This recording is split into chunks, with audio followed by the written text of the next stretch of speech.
परमेश्वर का वचन है, इसमें मेरा विश्वास है। ये परमेश्वर का वचन है, इसमें मेरा विश्वास है। ये परमेश्वर का वचन है, इसमें मेरा विश्वास है।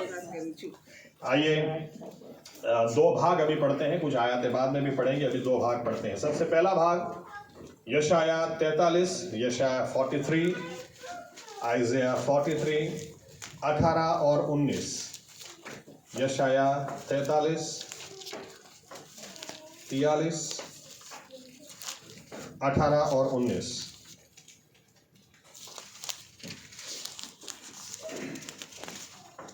તમે આગલી વાતોનું સ્મરણ કરશોમાં અને પુરાતન વિનાઓ ધ્યાનમાં લેશોમાં.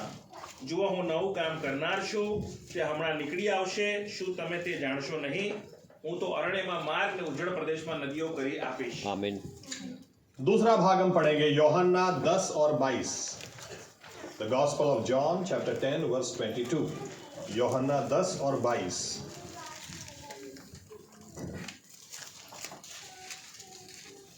यरूशलेम में स्थापन पर्व मनाया जा रहा था और जाड़े की ऋतु थी। आइए प्रार्थना करें। हमारा जीवित परमेश्वर प्रभु यीशु मसीहा, हम आपको धन्यवाद देते हैं आज के दिन के लिए, इस समय, इस मौके के लिए। आपने प्रभु यीशु में अनुग्रह दिया कि आज प्रभु यीशु हम आपकी स्तुति आराधना करने के साथ साथ पूरे साल जो आपने हमारे जीवन में काम किए उसके लिए हम अपनी जबान से आपको धन्यवाद दे सकें। वो अनुग्रह के लिए आपको धन्यवाद देते हैं। लेकिन ये समय है जब आपका वचन हमारे सामने है। आप प्रभु यीशु, ये आपका वचन है। हमारी प्रार्थना है 2025 के लिए इस वचन के द्वारा आप हमसे बात करें, आप हमसे व्यवहार करें। पवित्र आत्मा को आप हम पर उंडेल दें और वचन की सच्चाई में आप हमें लेकर जाएं। और सारा आदर, सारा मान, सारी महिमा आप ही की हो। आपके हाथों में फिर से एक बार हम अपने जीवनों को दे देते हैं ताकि आप हमारी आंखों को खोलें, हमारे कानों को खोलें। आप हमें ज्ञान, बुद्धि, समझ और प्रकटीकरण की आत्मा दें ताकि प्रभु यीशु आपको हम नए सिरे से निहारें, नए सिरे से आपका स्पर्श पाएं और आपका वचन जो हेतु से, जो कारण से, योजना से आपने भेजा वो हमारे जीवन में पूरा हो, हमारे द्वारा पूरा हो। ये प्रार्थना प्रभु यीशु मसीहा के नाम से हम करते हैं। साथ में कहेंगे आमीन। धन्यवाद प्रभु यीशु। बैठ सकते अपनी जगह।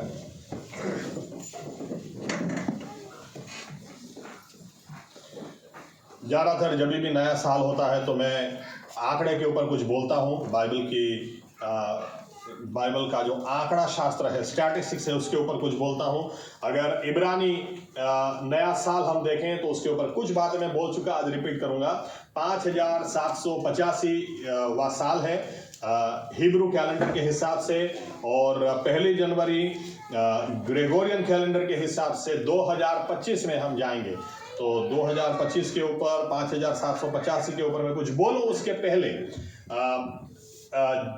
और एक बात मैं आपके सामने लाकर रखना चाहता हूं। जो कल रात को मैं इतना थका हुआ था, नींद भी ऐसी आ रही थी और उसी समय ध्यान में आया कि अरे, तो मैं लिखने बैठा फिर। इजरायली लोग काफी पर्वों को मनाते हैं। 7 पर्व परमेश्वर ने उन्हें दिए थे, जिसके बारे में हम लय व्यवस्था 23 में पढ़ सकते हैं। फसह का पर्व दिया, पेंटिकोस्ट का पर्व दिया, ओके, बहुत सारे पर्वों के ऊपर हम सुन चुके हैं। इसके बाद 8वां पर्व इन्होंने मनाना शुरू किया। इसके ऊपर शायद शॉर्ट टाइम में मैं बोलूंगा, फरवरी के आसपास शायद। पुरीम, एस्तर के द्वारा किस तरह से परमेश्वर ने इजरायलियों को या तो यहूदी प्रजा को बचाया, इसके ऊपर ये लोग 8वां पर्व मनाते हैं, पुरीम। लेकिन इसके साथ एक 9वां पर्व बाद में शुरू हुआ इन्होंने मनाना, जिसके बारे में लिखा है ये पर्व यीशु मसीह भी बनाते थे।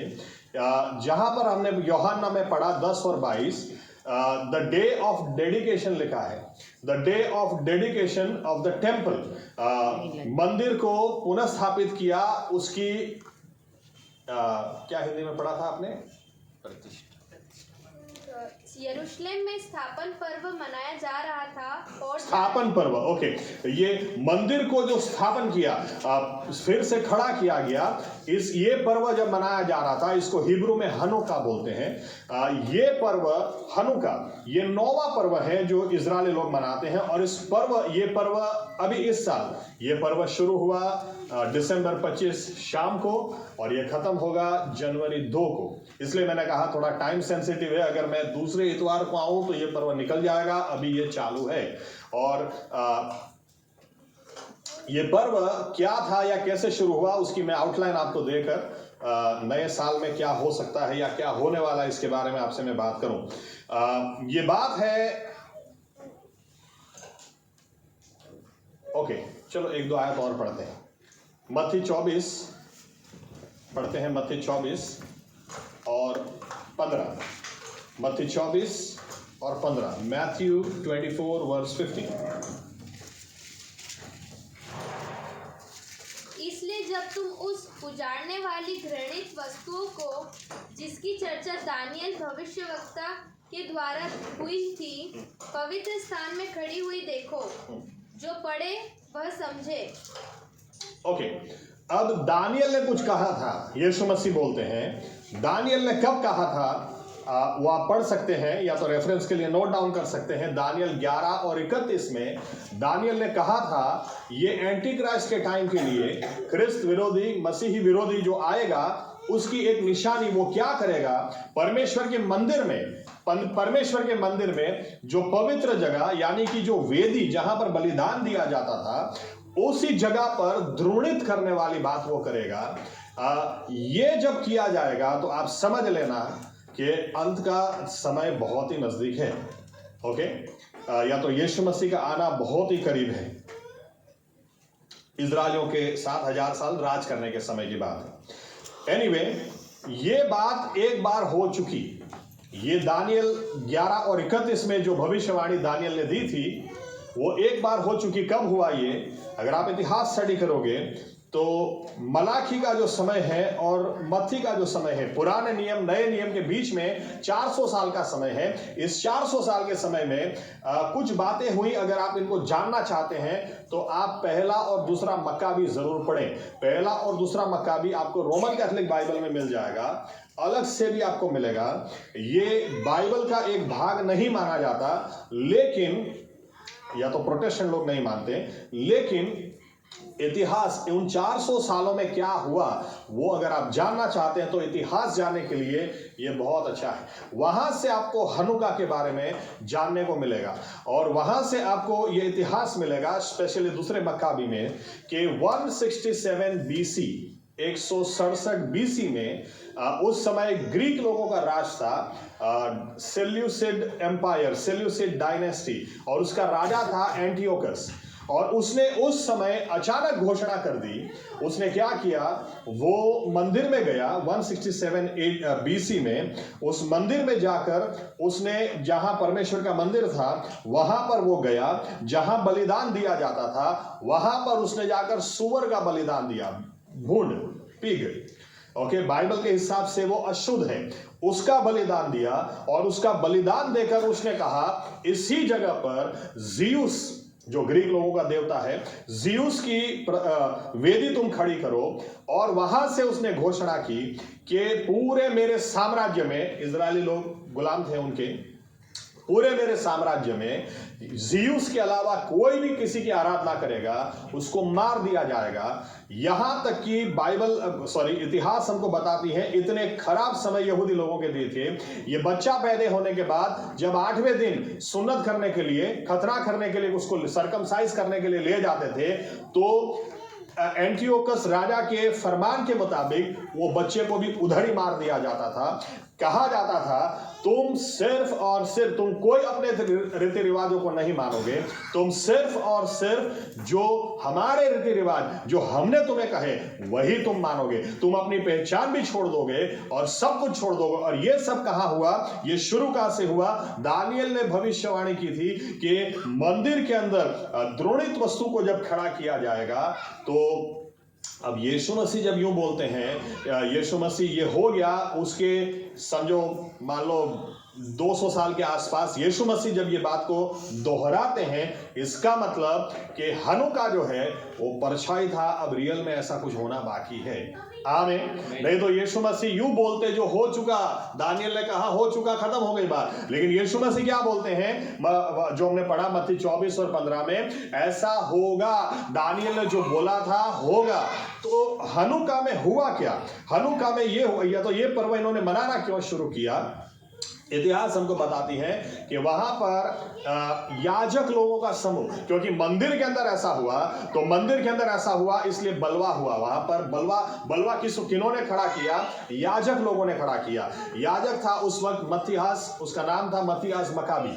ओके, ये मकाबियों का रिवोल्ट है, इसलिए पुस्तक का नाम है पहला दूसरा मकाबी। मकाबी लोग कौन थे? ये यहूदी लोग थे, लेकिन यहूदी लोगों में से ये लेवी लोग थे, ये याजक लोग थे, ये याजक लोग थे, और उसमें से ये परिवार था मकाबी।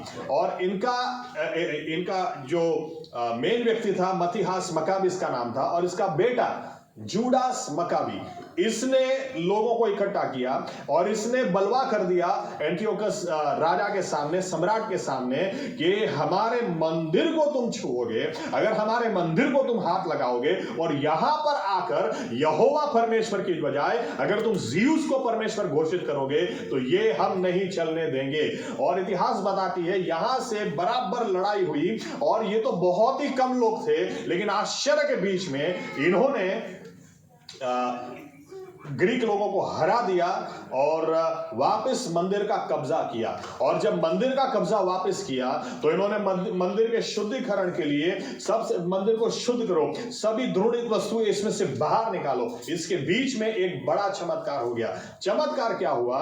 क्योंकि यहूदी लोग एक बात मानते हैं कि मंदिर को शुद्ध करने के लिए सबसे इंपॉर्टेंट, या तो मंदिर में जितनी भी वस्तुएं रखी जाती थी सबसे इंपॉर्टेंट वो दीप वृक्ष था, या तो दिया था, क्योंकि बिना दिया आपको दिखेगा ही नहीं। दिया सबसे पहले निशानी है, इसलिए कोई आश्चर्य की बात नहीं। यीशु मसीह में बोलते हैं कि देखो मैं जगत का उजियाला हूं। आमीन। बाइबल हमको यूं बताती है कि परमेश्वर का वचन हमारे पैरों के लिए दिया समान और हमारे मार्ग के लिए उजियाला है। सबसे पहले वो हो तो हम चल सकते हैं, उजियाला हो तो चल सकते हैं, उजियाला हो तो बाकी की बातें हो सकती है। आमीन। इसलिए चमत्कार यहां पर यह हो गया, लड़ाई के बाद हालात ऐसे खड़े हो गए कि इनको मंदिर को शुद्ध करना था, लेकिन उसके लिए तेल चाहिए था, लेकिन इनके पास तेल नहीं था। लेकिन परमेश्वर ने ऐसा चमत्कार किया, बोलते हैं उस वक्त, कि एक दिया 8 दिन तक जलता ही रहा, उसका तेल खत्म ही नहीं होता था। और उस एक दिया जो 8 दिन चलता रहा, उसकी वजह से आज यहूदी लोग इस पर्व को 8 दिन के लिए मनाते हैं।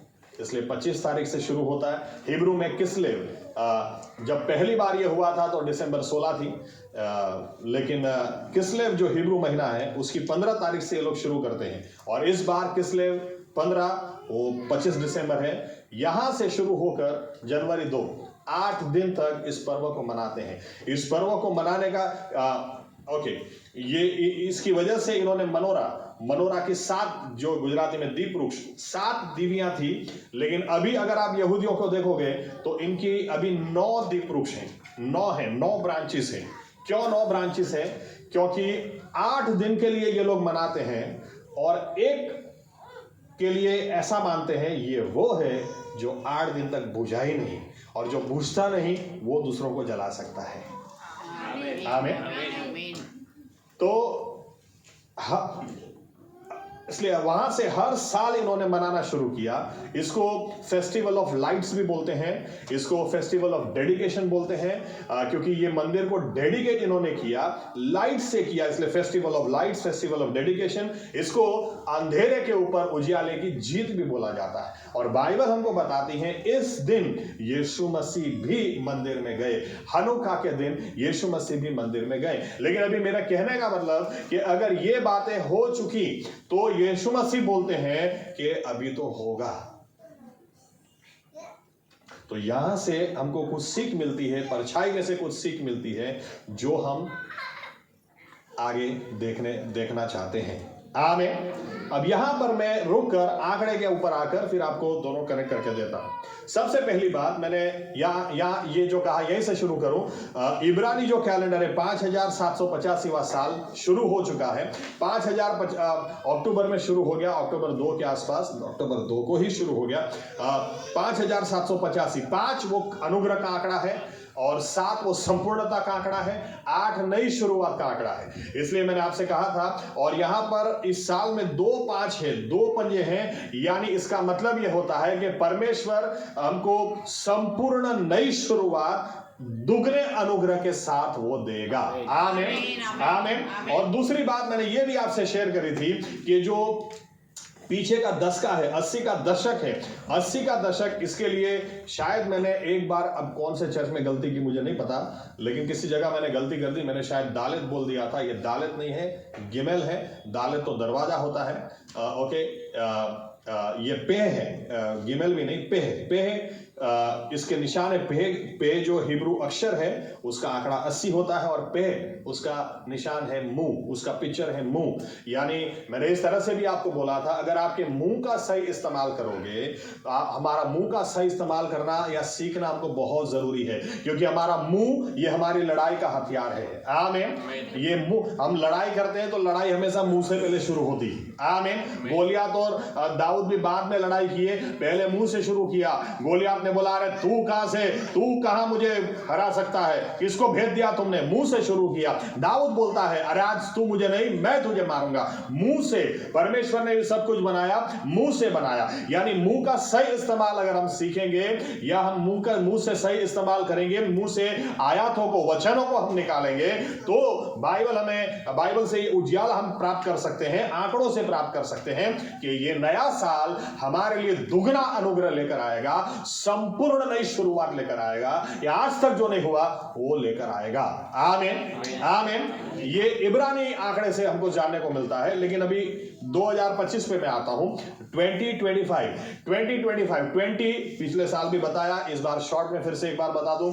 20 का जो आंकड़ा है, 20 का आंकड़ा, बाइबल अगर हम अच्छी तरह से स्टडी करें तो बाइबल में 20 संदर्शन है, 20 दर्शन है, और 20 बार ऐसी बातें लिखी गई हैं, जैसे उदाहरण के तौर पर अहद का संदूक 20 साल तक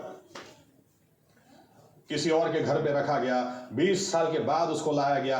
तो 20 का आंकड़ा ये वेटिंग दिखाता है, प्रार्थना दिखाता है। 20 का आंकड़ा दिखाता है कि अगर हम प्रार्थना में बने रहेंगे तो जो आज तक नहीं हुआ वो होगा।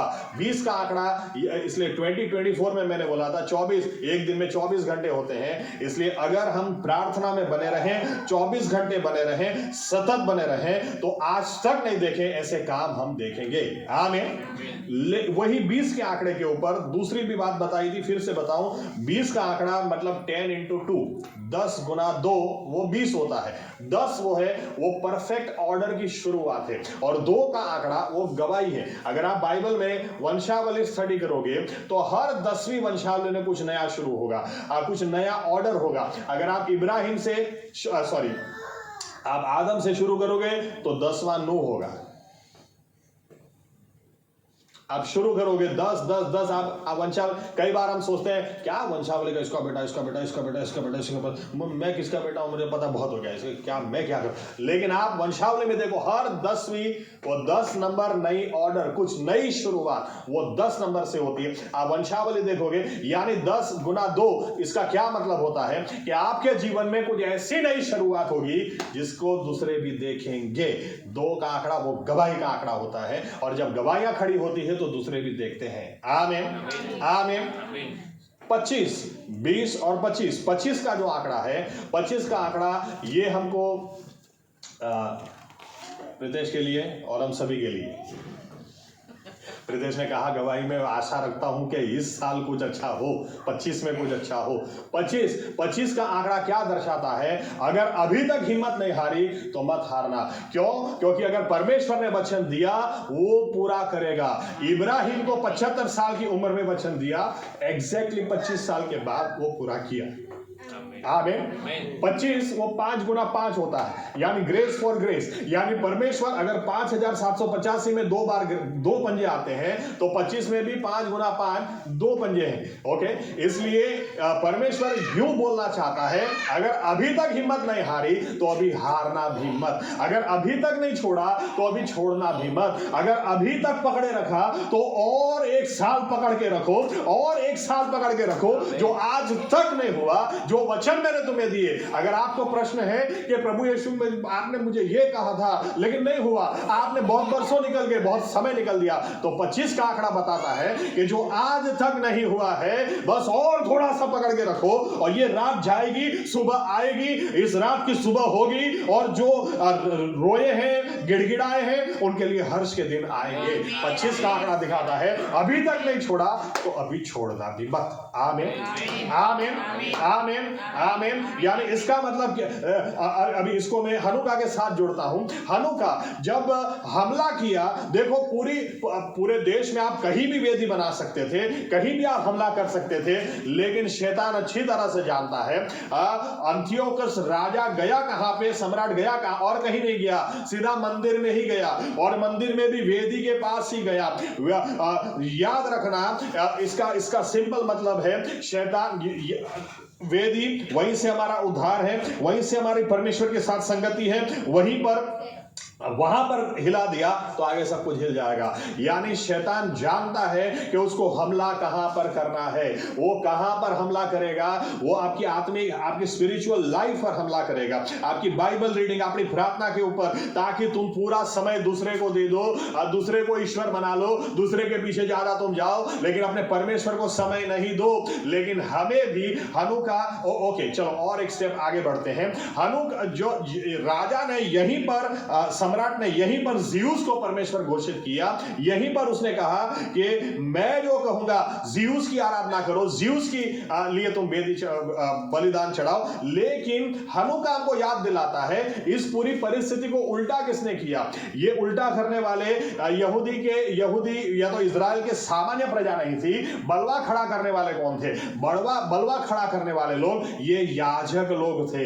ये याजकों ने बलवा किया। यानी कि बाइबल हमको क्या बताती है, हम लोग सामान्य लोग नहीं हैं, हम परमेश्वर के याजक लोग हैं। आमीन। यानी याजक हैं कि वो लोग जो कहेंगे ये नहीं चलेगा, अरे ज़ियूस नहीं, मेरा परमेश्वर ही जिंदा परमेश्वर है, इसके लिए हम स्टैंड लेंगे, इसके लिए हम लड़ाई करेंगे, इसके लिए हम उपवास करेंगे, इसके लिए प्रार्थना करेंगे। क्योंकि अगर अभी तक लगता है कि रात हावी हो गई, तो 2025 हमको याद दिलाता है अगर याजक लोग खड़े होंगे, अगर बिलीवर्स लोग खड़े होंगे, तो जो अभी तक नहीं हुआ वो इस साल जरूर होगा। हालेलुया, वो जरूर होगा। हो सकता है इब्राहिम के मजाक भी लोगों ने उड़ाई होगी, अरे कहां गया भाई, तू तो बोल रहा था कि परमेश्वर तुझे बच्चा देगा, छोड़ के तू चला गया, लेकिन बच्चा तो आज तक नहीं दिया। 12 साल हो गए, 15 साल हो गए, 18 साल हो गए, 20 साल हो गए, लेकिन 25 का आंकड़ा दिखाता है। हो सकता है हमने भी लोगों के आगे कुछ बड़ी बड़ी बातें की है, हो सकता है आज हमको भी शायद नजर छुपाकर भागने की इच्छा होती है, वो पूछ लेंगे कहीं तो क्या जवाब दूंगा। लेकिन 25 का आंकड़ा दिखाता है अगर अभी तक पकड़े रखा तो थोड़ा और पकड़े रखो। याजक लोगों का काम है, याजक लोग ही विरोध करेंगे, याजक लोग जब नहीं चलाएंगे तो 8 दिन तक एक दिया भी जलता रहेगा, ऐसा चमत्कार होगा। Hallelujah, hallelujah. और परमेश्वर वहां पर तुमको विजय देगा, क्योंकि इतिहास में जितनी बार लड़ाइयां हुई, ये पहली लड़ाई ऐसी थी, हनुका इसलिए लोग मनाते, ये पहली लड़ाई ऐसी थी जो याजक लोगों ने की थी, क्योंकि अभी तक लड़ाई करने के लिए यहूदा का कुल जाता था, दूसरे कुल जाते थे, याजक लोग कभी लड़ाई करने नहीं जाते थे। लेकिन पहली बार ऐसा हुआ क्योंकि मंदिर पर बात आ गई, याजक लोगों ने भलवा खड़ा किया, और जब याजक लोगों ने लड़ाई की और याजक लोगों ने जब उसी मंदिर को रीडेडिकेट किया, परमेश्वर ने 8 दिन तक एक दिए को बुझने नहीं दिया, तेल कम नहीं होने दिया। मेरा कहने का मतलब यह है, नया साल हमको याद दिलाता है कि हम याजक लोग हैं। अगर हमको पता है कि कितना कुछ हमारा लूट गया, कितना कुछ हमारा बर्बाद हो गया, कितनी आशीषें हमारी चली गई, तो बाइबल हमको आज उत्साह देती, प्रोत्साहन देती, हनुका हमको यह बताता है आज अपना लाइफ, अपना समय परमेश्वर को रीडेडिकेट कर दो। अगर फिर से एक बार उसके हाथ में अपने आप को दे दो, 25 का आंकड़ा याद दिलाता है जो आज तक नहीं हुआ वो होगा, और ऐसा होगा क्योंकि परमेश्वर ने 7 पर्व दिए। पूरीम तो समझ में आता था, चलो वहां तक बात खत्म हो जाती थी, लेकिन किसी को पता नहीं था कि 400 साल का समय जहां पर परमेश्वर परमेश्वर की आवाज आई नहीं, जहां पर कोई नया प्रबोधक खड़ा नहीं हुआ, जहां पर नया कोई सेवक खड़ा नहीं हुआ, यहां पर कोई नए पुस्तक लिखे नहीं गए, वहां भी परमेश्वर ने एक पर्व को खड़ा कर दिया। जब याजक लोग खड़े हो जाए, जब याजक लोग कहे ये नहीं चलेगा, याजक लोग अपने आप को रीडेडिकेट करे, याजक परमेश्वर का मंदिर रीडेडिकेट करे, तो परमेश्वर एक दिए से 8 दिन तक तेल खत्म नहीं होने दे। ऐसा इतना बड़ा चमत्कार परमेश्वर ने किया कि, और ये सुलेमान का मंदिर भी नहीं था, ये तो बहुत ही नॉर्मल मंदिर था, क्योंकि सुलेमान का मंदिर तो नबूखदनेस्सर तोड़ चुका था, खत्म कर चुका था। बाद में ये मंदिर खड़ा किया गया था, बहुत ही सिंपल और नॉर्मल मंदिर था। लेकिन इस मंदिर में भी अगर परमेश्वर ने चमत्कार किया, तो आपको क्या लगता है, हमारा शरीर जो परमेश्वर का मंदिर है, अगर इस नए साल में हम अपने आप को रीडेडिकेट कर कि प्रभु मैं ये रहा, जो भी मुझसे गलती हो गई मुझे माफ कर दे, मुझे क्षमा कर दे, लेकिन मैं ये रहा प्रभु, ये रहा, तेरे अलावा दूसरा कोई परमेश्वर नहीं है, मैं खड़ा रहूंगा, तुमने वचन दिया मैं डट कर खड़ा रहूंगा, तुमने कहा ये होगा तो मैं उसको पकड़ के खड़ा रहूंगा। 25 का आंकड़ा मुझे याद दिलाता है, जो आज तक नहीं हुआ, परमेश्वर डबल अनुग्रह के साथ मुझे नई शुरुआत देगा। मगर मैं और ऐसा काम करेगा, हनुका में ऐसा काम हुआ, बाइबल इतिहास बताती है कि लोगों ने देखा, ऐसा नहीं था कोई एक व्यक्ति आकर बोलता है कि ये दिया बुझ ही नहीं रहा, दिया खत्म, लोगों ने देखा। यानी 2025 में अगर आप डट के खड़े रहेंगे, ये जानते हुए कि मैं याजक हूं, मैं कोई सामान्य व्यक्ति नहीं हूं, मैं डट के खड़ा रहूंगा, मैं प्रार्थना करूंगा, मैं ज्यादा उपवास करूंगा, मैं ज्यादा परमेश्वर के करीब जाऊंगा, और मेरे मुंह से उसी का वचन निकलेगा जो आज तक नहीं हुआ, वो भी मैं बोलूंगा, उसके वचन को ही बोलूंगा, हालात कैसे भी क्यों ना हो। तो याद रखना, बाइबल हमको प्रोत्साहन देती है, 2025 का आंकड़ा याद दिलाता है, ये दिन वो होगा जब इब्राहिम अपने लोगों को भेजेगा, न्यूज़ भेजेगा, 25 साल तक जो नहीं हुआ आज हो गया। अरे लेकिन आज तो हो ही नहीं सकता था, क्योंकि बाइबल बताती है सारा का गर्भाशय मृत अवस्था में था। ये तो मां कोई भी बन सकती है, ये नहीं बन सकती है, लेकिन 25 का आंकड़ा दिखाता है कि लोगों के पास ये गवाही जाएगी, लोग देखेंगे कि ये कैसे हो, ये तो हो ही नहीं सकता, वो परमेश्वर करेगा अगर हम याजक की नाई परमेश्वर को वचन को पकड़े रखेंगे। आमीन आमीन। हनुका याद दिलाता है, आखिर में उजियाला ही अंधेरे पर जीतता है। आमीन आमीन आमीन। ये हमारा 2025 का साल हम सभी के लिए हनुका बन जाए। आमीन। लेकिन तभी बन सकता है जब याजक खड़े हों।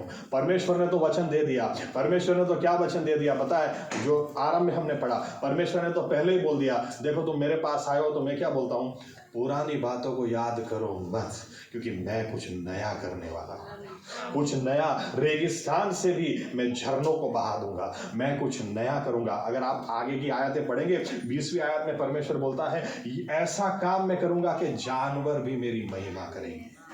हालेलुया।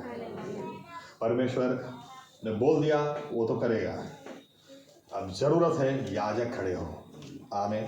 ये विश्वास के साथ, आज तक नहीं हुआ वो अभी होगा। आमीन आमीन। क्योंकि 20 और 25 2025 20 का आंकड़ा अगर धीरज रखी है और अभी भी आप प्रार्थना करते हैं, तो याद रखना एक नई बात शुरू होगी, जिसकी गवाह सभी लोग बनेंगे और देखेंगे, अगर इनको मिल सकता है तो मुझे भी मिलेगा। आमीन आमीन। 25 का आंकड़ा हमको याद दिलाता है, निराश मत होना, अगर आज तक नहीं मिला, जो आज तक नहीं मिला वो अब मिलेगा। आमीन। 5785 का आंकड़ा हमको याद दिलाता है कि परमेश्वर ने अगर हमारे मुंह को हम संभालेंगे तो परमेश्वर हमको अद्भुत शुरुआत देगा, संपूर्ण शुरुआत देगा, लेकिन उसके डबल अनुग्रह से देगा। आमीन आमीन। ऐसा ही हम सभी के साथ में हो, और याद रखें, इस वचन को हम पकड़े रखेंगे, कैसा ही क्यों ना लगे, लेकिन जब याजक खड़े हों तो एक नया पर्व खड़ा हो सकता है। आमीन। वो भी उस समय जहां पर नया कोई सेवक नहीं, जहां पर नया कोई नाम नहीं। ये कहने का मतलब ये है, ये हनुका हमको याद दिलाता है, जब यीशु मसीह बोलते हैं ये होना बाकी है, यानी अभी होगा बड़ा, ये तो ट्रेलर था, पिक्चर अभी बाकी है। लेकिन हम यहां से ये समझ लें कि अगर याजक खड़े हो जाए तो कुछ भी हो सकता है। आमीन। याजक खड़े हो जाए तो प्रभु यीशु कुछ भी नामुमकिन नहीं। याजक अगर रीडेडिकेट अपने लाइफ को कर दे, परमेश्वर ऐसे समय भी यूं नहीं देखा कि मूसा नहीं है, यहोशुआ नहीं है, वो तो यूं उन्होंने देखा मंदिर को रीडेडिकेट किया तो चलो एक ही दिया काफी है, तेल खत्म ही नहीं हुआ 8 दिन तक, जब तक मंदिर का उन्होंने पूरा डेडिकेशन प्रोसेस, पूरा समर्पण प्रक्रिया खत्म नहीं कर दी, तब तक वो दिए में तेल खत्म ही नहीं हुआ। ये परमेश्वर आज भी हमारा वैसा का वैसा है। आमीन। आइए अपनी जगह खड़े हो जाए।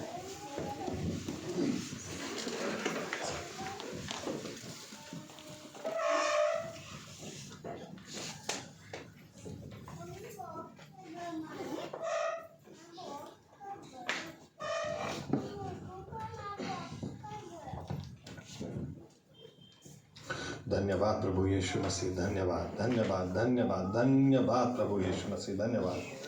Thank you my Lord my God, धन्यवाद प्रभु यीशु मसीह, धन्यवाद। हमारे जीवित परमेश्वर प्रभु यीशु मसीहा, हम धन्यवाद देते हैं 2024 के लिए, धन्यवाद देते हैं 2024 में आपने हमको संभाला, आपने हमारी रखवाली करी, आपने प्रभु यीशु हमारी ज़रूरियातों को पूरा किया, बीमार पड़े चंगाई आपने दी, गिर गए आपने उठाया, रोए आपने आंसू पोंछे, आपने हमको कभी छोड़ा नहीं, हमको कभी त्यागा नहीं। प्रभु यीशु हम धन्यवाद देते हैं जो कुछ आपने 2024 में हमारे लिए किया, और 2025 में प्रभु यीशु जब हम कदम रखने वाले हैं हम आपको धन्यवाद देते हैं, क्योंकि 2025 के लिए जो वचन आपने भेजा है प्रभु यीशु, भजन संहिता 107 और 20 में आपका वचन कहता है वो अपने वचन को भेजकर दुर्दशा में से लोगों को बाहर निकालता है, वो अपने वचन को भेजकर चंगा करता है। आज प्रभु यीशु हमारी जो भी अलग अलग जरूरियातें, जो भी अलग अलग प्रश्न, जो भी अलग अलग बोझ, जो भी अलग अलग चिंता, आपने आपका वचन भेज दिया है, हम आपको धन्यवाद देते हैं। धन्यवाद प्रभु यीशु मसीह, आपके वचनों के लिए धन्यवाद, धन्यवाद प्रभु यीशु। आपने कह दिया पुरानी बातों को याद मत करो क्योंकि मैं कुछ नया करने वाला हूं। तो हम भी निर्णय लेते हैं प्रभु यीशु, मुंह से आपके वचन को हम घोषित करेंगे, बार बार हमारे मुंह से आपके वचन को हम बोलेंगे, और जब आपके वचन को हम बोलेंगे, जो 24 साल तक नहीं हुआ वो 25वें साल में हुआ, जो आज तक नहीं हुआ वो अब होगा। 24 साल तक वो अब्राहम था, लेकिन 99 साल के बाद वो अब्राहम हो गया। 89 साल तक वो सारा थी, लेकिन उसके बाद वो सारा हो गई।